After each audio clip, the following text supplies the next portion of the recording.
Greater పరిధిలో చెరువులు, నాలాలు, ఎఫ్టీఎల్లో అక్రమ కట్టడాలపై చర్యలను హైడ్రా మరింత ఉధృతం చేసింది. గగన్ పహాడ్లో అక్రమ కట్టడాలను జేసీబీలతో అధికారులు కూల్చివేస్తున్నారు.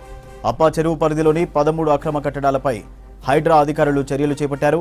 అయితే అప్ప చెరువును బీజేపీ కార్పొరేటర్ తోకల శ్రీనివాసరెడ్డి కబ్జా చేసినట్లు హైడ్రా ఆఫీసర్లు గుర్తించారు. 3 ఎకరాల చెరువును శ్రీనివాసరెడ్డి ఆక్రమించారు. శ్రీనివాసరెడ్డి కబ్జా చేసిన 13 భారీ కట్టడాలను నేలమట్టం చేశారు హైడ్రా అధికారులు. 75 కోట్ల విలువైన ప్రభుత్వ స్థలాన్ని తోకల శ్రీనివాసరెడ్డి ఆక్రమించినట్టు గుర్తించారు. గ్రేటర్ పరిధిలో చెరువులు, నాలాలు, ఎఫ్టీఎల్లో అక్రమ కట్టడాలపై చర్యలను హైడ్రా మరింత ఉధృతం చేసింది. గగన్ పహాడ్లో అక్రమ కట్టడాలను జేసీబీలతో అధికారులు కూల్చివేస్తున్నారు. అప్పా చెరువు పరిధిలోని 13 అక్రమ కట్టడాలపై హైడ్రా అధికారులు చర్యలు చేపట్టారు. అయితే అప్పా చెరువును బీజేపీ కార్పొరేటర్ తోకల శ్రీనివాసరెడ్డి కబ్జా చేసినట్లు హైడ్రా ఆఫీసర్లు గుర్తించారు. 3 ఎకరాల చెరువును శ్రీనివాసరెడ్డి ఆక్రమించారు.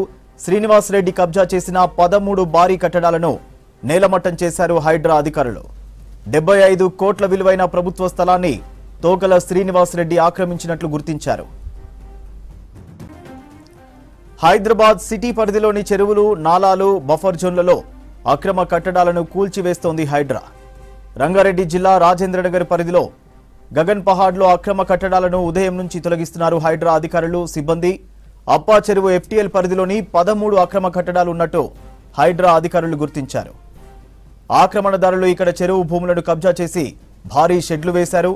దీంతో హైడ్రా అధికారులు భారీ పోలీసు బందోబస్తు మధ్య నిర్మాణాలను తొలగిస్తున్నారు. అప్పా చెరువు ఎఫ్టీఎల్ పరిధిలో మొత్తం 18 షెడ్లు అక్రమంగా నిర్మించినట్టు అధికారులు చెబుతున్నారు. చెరువుకు అడ్డంగా నిర్మించిన ప్రహారీ గోడను కూల్చివేశారు. కార్మికుల నివాసాలు ఖాళీ చేసి వెళ్లాలని అధికారులు ఆదేశించారు. షెడ్లతో అప్పా చెరువు దిగువ ప్రాంతాలను వర్షాకాలంలో ముంపుకు గురవుతున్నాయి. 4 ఏళ్ల క్రితం షెడ్లలోకి వరద నీరు రాకుండా చెరువుకు గండి కొట్టారనే ఆరోపణలున్నాయి. మరోవైపు అక్రమ కట్టడాల కూల్చివేతలను యజమానులు అడ్డుకోవడంతో ఉద్రిక్తత తలెత్తింది. ఆందోళనకారులను పోలీసులు అదుపులోకి తీసుకున్నారు. ఎలాంటి అవాంఛనీయ ఘటనలు జరగకుండా పోలీసులు భారీ బందోబస్తు ఏర్పాటు చేశారు. 33 ఎకరాలు ఉన్న అప్పా చెరువు పరిధిలోని 3 ఎకరాలు కబ్జా అయినట్లు అధికారులు గుర్తించారు.